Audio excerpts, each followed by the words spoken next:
ومن آياته أن خلق لكم من أنفسكم أزواجا لتسكنوا إليها وجعل بينكم مودة ورحمة إن في ذلك لآيات لقوم يتفكرون।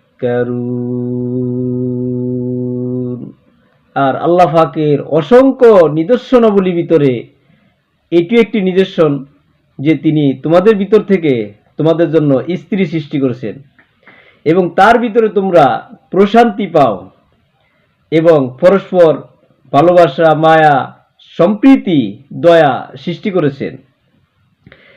এবং নিশ্চয়ই এটি একটি নিদর্শনাবলী রয়েছে যদি তা তোমরা অনুধাবন এবং গবেষণা করতে পারো।